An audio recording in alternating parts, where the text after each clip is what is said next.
hilang atau tidak. Sunnahnya setelah berwudu itu jangan hilang, tapi biarkan dia mengering dengan sendirinya. Setiap tetesan air wudu itu, kalau dalam hakikatnya, setiap kita membasuh wajah kita, maka tetesan dari wajah itu adalah tetesan jatuhnya dosa-dosa yang dilakukan oleh wajah. Dari mata kita entah melirik siapa tadi, mulut kita entah mau apa, hidung kita nyium apa, telinga kita mendengarkan apa. Ketika dibasuh dalam wudu, maka dosa-dosa kecil yang dilakukan oleh anggota wudu itu akan dengan sendirinya jatuh. Sama ketika basuh tangan juga seperti itu. Maka kata ulama, habis berwudu tidak usah dilap, biarkan dia mengering dengan sendirinya. Karena hakikatnya basah air wudu itu nanti itu akan menjadi cahaya pada akhirnya. Orang beriman itu dikenali ketika dihimpunkan semua di padang mahsyar. Salah satu tanda mengenalnya adalah nurun muhajjalin, wajahnya bercahaya, tangannya bercahaya, kakinya bercahaya, min asaril wudu, bekas-bekas dia berwudu. Maka semakin dilebihkan wudu itu, semakin bagus kata ulama, cuma jangan berlebihan. Kalau membasuh tangan, lebihkan sedikit dari siku. Kalau membasuh kaki, lebihkan sedikit dari mata kaki sampai setengah betis. Jangan cuma pas-pasan baik. Kenapa? Karena kelebihan itu nanti akan menjadikan dia lebih terang, lebih bercahaya. Seperti apa gambaran cahayanya? Dalam beberapa keterangan itu cahayanya lebih terang daripada cahaya matahari di sana. Supaya menerang. Cahaya matahari ada sama dengan. Mudah-mudahan kita bisa terus menjaga orang yang terbiasa menjaga hukumnya itu akan terbiasa juga dijaga oleh Allah dari segala macam dosa. Biasa kan kalau bisa kalau memungkinkan batal untuk lagi karena kalau untuk kita konteks kita di Indonesia ini tidak terlalu sulit, tidak sulit. Dalam kondisi wudu itu banyak manfaatnya secara spiritual dan secara lahiriah. Secara lahiriah pasti lebih bersih ya. Apalagi di era COVID-19 ini ya. Semakin sering berwudu, semakin besar kemungkinan kita terjaga dari paparan virus COVID-19 ini. Tapi banyak mungkin tadi cuci tangannya rajin, tapi wudu enggak. Cuci tangan rajin kita, tapi wudu enggak. Cuci tangan baik. Padahal karbonnya itu masuknya melewat mulut dan mata sampai hidung kan. Yang kita cuci tangan. Maka kalau wudu saja lebih bermanfaat ya. Tangan dicuci, wudu juga dilakukan. Kalau kita tak pernah batal wudu, ya mudah-mudahan Allah menjaga kita dari itu salah satu ikhtiar kita. Maka itu. Jadi jangan terlalu usah disiapkan apa. Lagi gimana kita berpikir apa itu kenapa? Kalau ibu-ibu mungkin dia lah ibu kenal apa namanya bahasanya itu benar tahu kan? Bagaimana kita mengikuti sunnah Nabi sejak awal tidur sampai tidur lagi? Ini yang mahal. Ada buku sehari bersama Rasulullah dan buku ini. Sederhana saja sebenarnya, kita mulai dari hal-hal yang mudah. Rasulullah mengajarkan ketika kita bangun tidur, maka yang pertama kita ucapkan adalah kalimat syukur. Alhamdulillahilladzi ahyana ba'da ma amatana wa ilaihi nusyur. Syukur kita. Karena kita dikembalikan lagi ke jasad kita. Ya Allah, alhamdulillah alhamdulillah segala puji bagi Allah ahyana yang menghidupkan kami walaupun kita dewek. Ahyana ba'da ma'am, karena sesudah kami dimatikan. Jadi hidup sama dengan mati dalam bahasa. Ruhnya lepas dari kembali ke Allah. Lepas dari situ orang kata Rasulullah kalau mau tidur jangan menyentuh wadah makan. Jangan langsung menyentuh itu sebelum dia mencuci tangannya. Sebelum cuci tangan, maka cuci tangan dulu. Cuci tangan dulu. Kenapa? Fa'inna kata tasri aina batas. Ya, karena kau tak pernah tahu di mana letak tanganmu pada saat kau tidur. Mungkin dekat tangan kan? Maka cuci tangan dulu. Cuci tangan. Entah lainnya setelah atau jauh kami tidur buat. Maka cuci dulu tangan. Jangan kau masukkan ke dalam jinak atau wadah itu makanan karena bisa jadi kotoran. Lalu kemudian kalau subuh itu salah satu sunnahnya adalah mandi. Tidak harus bapak-bapak dulu mandi, tidak usah. Pokoknya kalau subuh itu kalau dari itu mandi. Usahakan untuk mandi subuh usahakan mandi supaya segar. Nah, waktu mau ke kamar mandi itu sunnahnya sudah jalan. Sebelum masuk kamar mandi diajarkan kita untuk berdoa dulu. Allahumma inni a'udzubika minal khubuthi wal khaba'ith. Cuma kabarnya sekarang doa itu berubah. Bukan doa masuk kamar mandi, doa untuk masuk gedung DPR. Gimana di PKS? Udah ditanya oleh bapaknya, tahu belum doa masuk gedung DPR? Tahu, ditanya kok. Ini harus bikin Allah harus melindungi doanya dari setan lanang dan setan bening. Pokoknya banyak setan. Lanang walaupun sebenarnya di rumah kita juga banyak setan. Itu akan dipadan lain setan. Melangkah masuk dengan kaki kiri. Pada saat mandi dahulukan yang bagian tubuh yang kanan. Mulai dari bawah kaki. Mulai dari kaki naik jangan langsung kepala. Kalau masih muda tidak masalah ya. Tapi kalau mulai berkumpul langsung kepala itu bahaya. Kenapa? Karena tubuh kita panas, begitu disiram langsung kepala itu berpotensi orang terkena stroke. Maka banyak kejadian orang-orang tua itu banyak jatuh di kamar mandi. Kalau misalnya itu adalah mandi janabah, misalnya lakukan sesuai sunnah Nabi. Sesuai sunnah Nabi. Mandi janabah itu sudah bahas itu. Pertama cuci kemaluan, lalu kemudian dulu dengan wudu yang sempurna. Wudu yang sempurna seperti musola. Lepas itu baru kemudian kita mulai menyiram badan. Bagian tubuh sebelah kanan dulu atau yang kiri.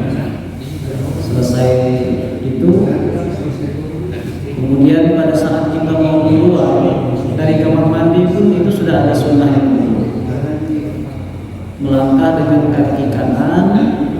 Begitu di luar baca doa Allah alhamdulillahilladzi adaba anil adza wa afani. Saya khawatir doa-doa itu kita mengajarkan anak kita udah hafal. Atau kita nyuruh anak kita saya banyak itu udah ngajarin.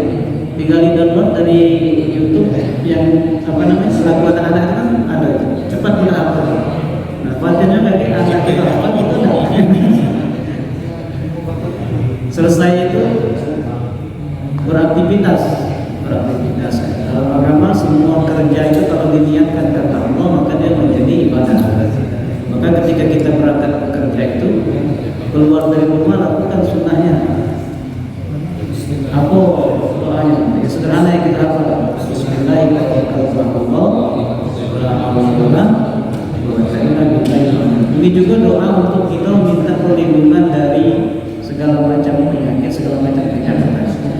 La haula wa la quwwata illa billah. Itu maknanya panjang dalam. La haula wa la, tidak ada daya, tidak ada kemampuan kita untuk melakukan dan tidak ada juga kekuatan kita, daya kita untuk menolak keburukan illa billah, kecuali semuanya dengan izin Allah Subhanahu wa taala. Maka satu kalimat itu cukup untuk mewakili permohonan kita kepada Allah. Sebenarnya kalimat Muhammad Bismillahirrahmanirrahim. Kerja kita niatkan karena Allah. Dalam kerja itu sudah panjang tentunya. Ketika kerja juga seperti lakukan apa yang memungkinkan kita lakukan, baik itu dalam tingkah laku, dalam bicara. Kalaupun misalnya kita kebetulan diamanahkan oleh Allah jadi pimpinan, maka jadilah pimpinan seperti Rasulullah yang memimpin. Jangan mentang-mentang jadi kemenang, ini tunjuk lancip, bengis, jangan ada salah dikit mulai. Nah itu kalau menyebabkan darah tinggi biasanya. Apa namanya yang pekan lalu saya sampaikan, Anas bin Malik itu kata beliau berkhidmat kepada Rasulullah, belum pernah sekalipun Rasulullah menampakkan wajah yang masam. Menampilkan wajah masam itu tidak apalagi marah. Jadi selalu kita mungkin sulit untuk itu, sulit untuk tidak marah itu sulit. Dan marah itu juga kata ahli psikologi itu bagus itu, bagus asal dikeluarkan sesuai dengan proporsinya. Kamu tidak pernah marah penat jadi bisul biasanya. Marah tapi sesuai, jangan sampai kemudian itu apa namanya, kalau bahasa Al-Quran kan wal kazimina al-ghaiz wal 'afina 'anil nas, menahan amarah, jadi tidak meledak-ledak. Kemudian kan ada kalau marah itu segala disebut galau, segala keluar galau, segala kebaikan dia selama ini diucapkan galau, batal semua itu pahalanya. Kapan marah keluar galau. Agaklah selesai marah baru nyesal. Apalah biasa kita seperti itu kan. Maka kata Nabi kalau marah, kalau lagi berdiri duduk, kalau kita duduk balik. Kalau marah tak tertahankan pergi ambil air wudu, berwudu, dinginkan kalau tubuh. Masih tidak tenang dengan wudu sholat, bawa tenang supaya tenang. Masih juga tidak tenang, nah bias kena sepuas-puasnya. Aku lagi. Nah, biasanya kalau sudah waktu itu agak tenang. Selagi kita iringi dengan kalimat istighfar. Karena kemarahan itu datangnya dari syaitan. Maka kalimat yang paling bagus untuk kita ucapkan adalah ucapkan perlindungan, mohon perlindungan kepada Allah. A'udzubillahi minasyaitonir rajim. Berlindung kepada Allah dari setan. Cuma jangan didengar ke orang kan. Marahnya itu juga ini. Jadi seolah-olah itu setan. Nah, selesai aktivitas juga seperti itu. Nak masuk lagi ke dalam rumah jangan lagi doa. Paling tidak baca bismillah. Paling tidak baca bismillah. Assalamualaikum. Kalau ada bilang assalamualaikum. Kalau datang ke rumah assalamualaikum warahmatullahi wabarakatuh. Jadi masuk ke rumah itu ucapkan salam. Kalau ada orang di rumah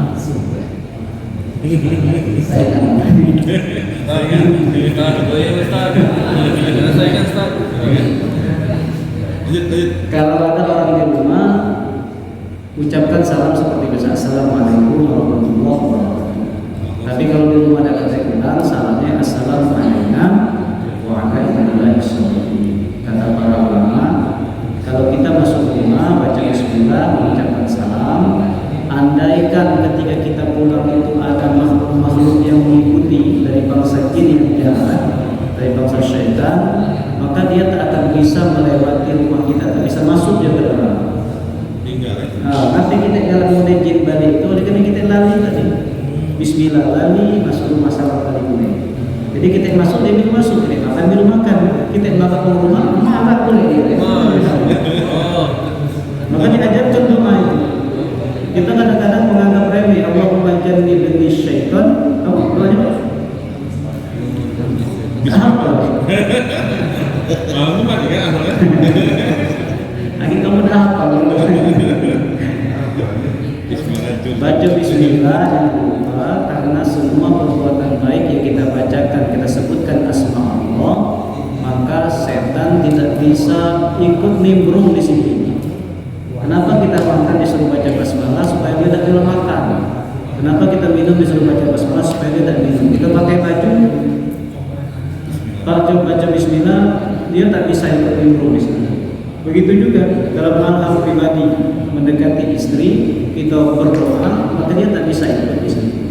Ada riwayat, saya pernah sampaikan, setan yang mengiringi orang beriman dengan orang yang kafir bertemu. Sikok kukus, sikok gemuk. Puja setan kukus tadi kan bertanya dengan yang gemuk, anak gemuk kau. Puja yang gemuk tadi kan, ya bersyukur aja. Bersyukur nabe, kena aku minum dengan ulang yang dia makan tak baca bismillah, aku minum makan. Dia minum tak baca bismillah, aku minum.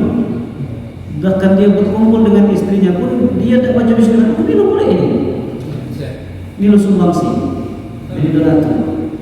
Namanya yang kumpul tadi aku tak nanggung, ngapain?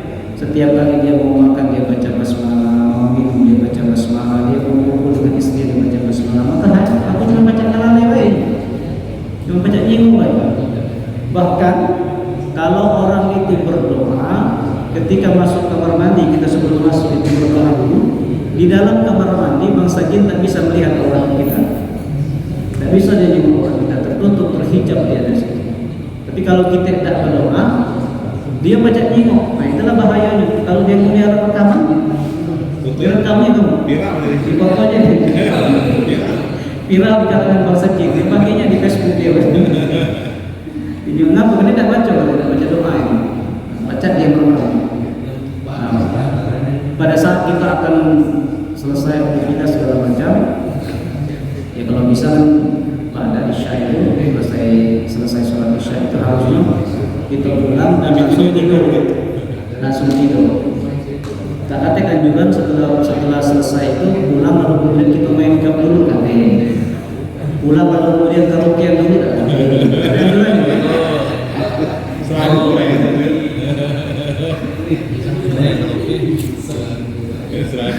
Pakai seragam pakai baik katanya. Karena memang Rasulullah kenapa dulu di zaman Nabi dan zaman sahabat itu sholat isya itu dimalamkan, tidak seperti kita kan masuk azan, tapi mereka dimalamkan. Kenapa? Karena begitu selesai sholat isya langsung tidur, tidak kita karena agak cepat, jadi begitu selesai masih panjang waktu ini, masih sempat tak tidur.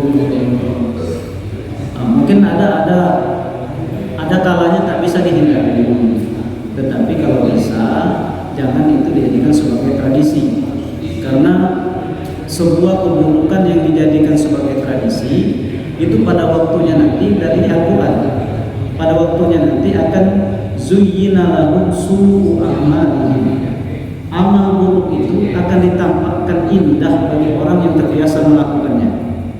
Kita tahu secara kaidah itu salah, itu tidak benar. Secara hukum itu salah, tapi karena terbiasa kita melakukan itu, maka lama-lama itu akan zuyyina, ditampakkan indah. Siapa yang menampakkannya indah? Setan. Akhirnya kita tidak merasa itu sebagai sebuah kesalahan, justru kita anggap itu sebagai sebuah kebaikan. Bahasa sekarangnya inilah cara bergaul, ini gaul namanya. Yang gaul tadi itulah yang salah. Akibat dari terbiasa melakukan keburukan, maka keburukan itu akan menjadi sebuah keindahan bagi yang melakukannya. Sama ketika orang terbiasa berdusta, maka dia dicatat di sisi Allah sebagai kadzdzab, pendusta.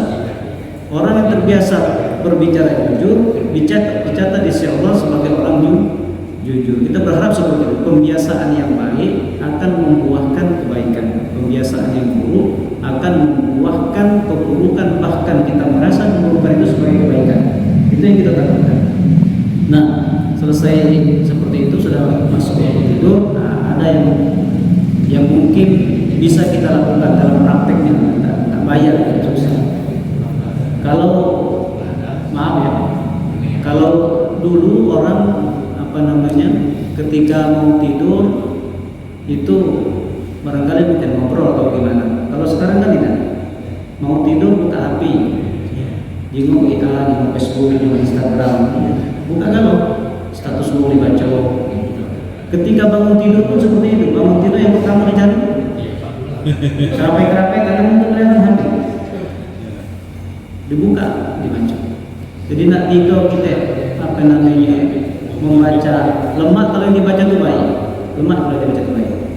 Nak tidur mah itu, bangun tidur juga mah itu. Maka usahakan kalau tradisi yang sekarang sudah menggejala, kalau baca kita jangan menjadi bagiannya. Kalau nak tidur biasa kebaik gantung ke tasbih di pucuk kepala tempat kita tidur itu.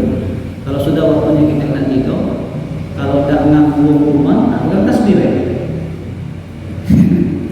Kalau memang ada rencana nganggung rumah, ganggu dulu kita tasbih.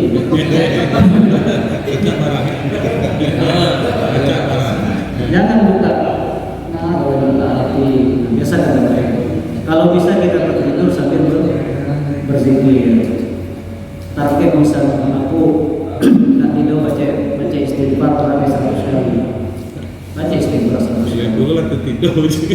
Apa yang 20 tertidur, 30 tertidur, artinya tidur dalam zikir. Orang yang tertidur dalam zikir itu dicatat sebagai orang yang sedang berzikir.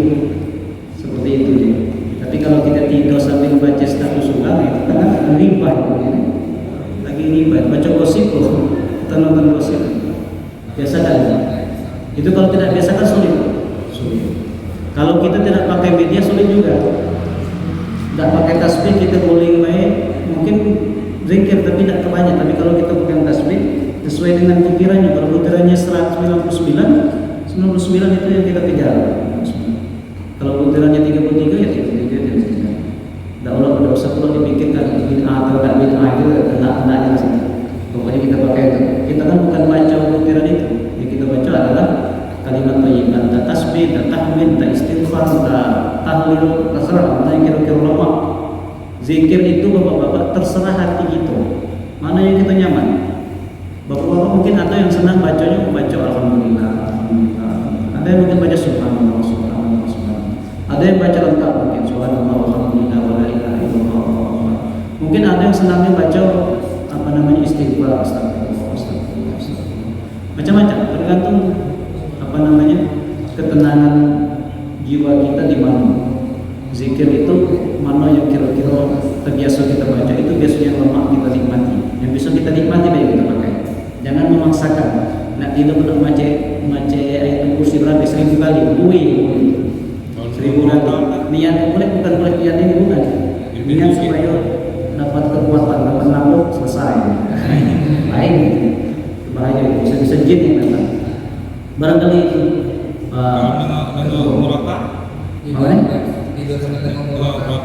Aku sebenarnya Al-Quran kita nak nyanyi segar kan nanti nengoi cuma hati-hati deh kalau rasanya panas mati deh berarti bereaksi jinnya bagus itu yang kita dengar, yang kita lihat, yang kita baca itu semua kalau bisa yang mendekatkan kita. Saya sering menyampaikan bapak-bapak kalau lagi pergi misalnya lagi nyupir, biasakanlah yang didengar itu yang bagus, dengar rotar, dengar selawatan. Jangan yang disetelkan itu lagu remix, lagu dangdut. Aku cuma khawatir baik. Ketika kita sedang lemak-lemak nengok itu tahu-tahu di depan akan kusuk belakang. Begitu dibuka pintu mobil, kita lagi sana, dan namanya malah kucing garong. Maka kita dengarkan hal yang baik. Bukan tak boleh, tetapi mendengarkan sesuatu yang menarikkan itu menurut orang-orang yang ketat dalam berpikir itu tak boleh gitu dia. Maka untuk menghindari seperti itu, dengarkan hal-hal yang kira-kira mengingatkan kita. Karena sekarang lemah, selawatan banyak, kalau dulu kan tak banyak. Cuma ada lagunya sulis itu lagu. Apa namanya? Ya Thayyibah. Sekarang kan banyak sekali macam-macam itu selawatannya. Jangan kemudian yang disimpan di flash disk itu lagu dangdut, lagu remix apa kalau tak dengarkan ini tak tenang nanti itu setan.